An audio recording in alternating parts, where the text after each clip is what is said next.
All right, so in number 6, we are solving this equation. The method we're going to use here is using the quadratic formula.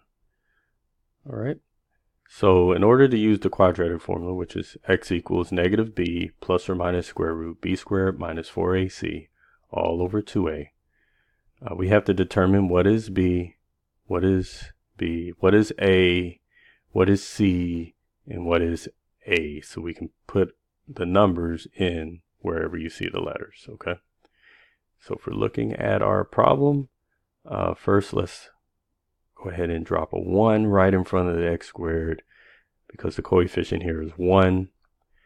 Okay, so our a is going to be the number that goes in front of x squared.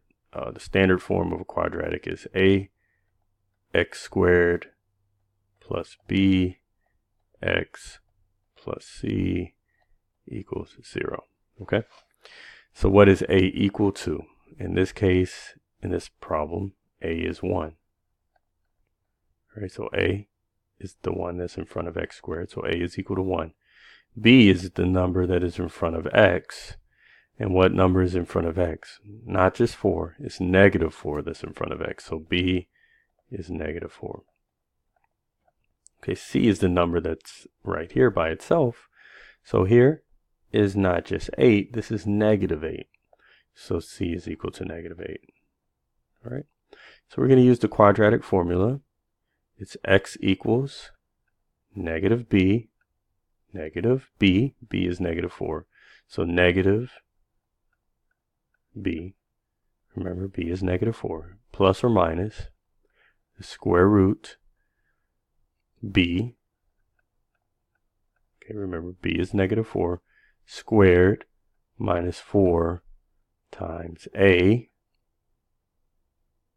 remember a is 1, times c. Remember c is negative 8.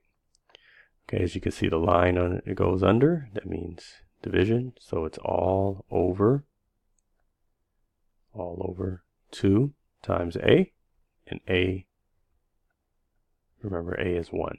Okay, so we're substituting all of these variables for the numbers. Okay, so we end up with x equals negative 4. 2 negatives make a positive, so we get 4 plus or minus the square root.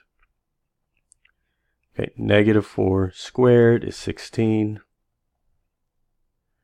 Okay, and then we have negative 4 times 1 times negative 8.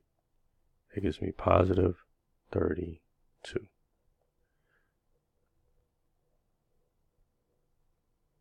Okay. And then in the denominator we have 2. Okay, we're not quite done yet, because what we need to do now is add 16 plus 32 under the square root.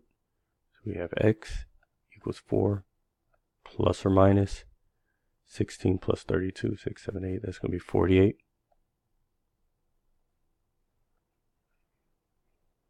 Okay, the whole thing divided by 2.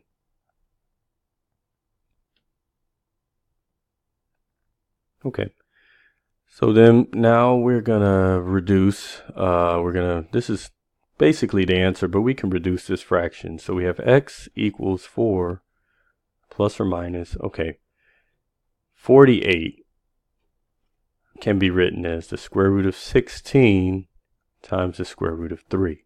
Okay, because 16 times 3 gives me 48. Okay, let's write the 2 again. Okay, so we're almost done. So x equals 4 plus or minus. Okay, what is the square root of 16? That's 4. Okay, so we're going to write 4 square root of 3. Okay, all divided by 2. Okay, you can put the 2, everything divided by 2, you can actually put the 2 under both of these terms. All right, so therefore x is equal, what is 4 divided by 2? That's 2 plus or minus, what is 4 divided by 2 again? 2 square root of 3. So our solutions are, these are the roots of this inequality. We can rewrite this as x is equal to 2 plus 2 square root of 3 as well as 2 minus 2 square root of 3. Okay, so these are the possible solutions for x. 2 plus 2 square root of 3 and 2 minus 2 square root of 3. I just wrote them in 2 separate instances. There's our answer.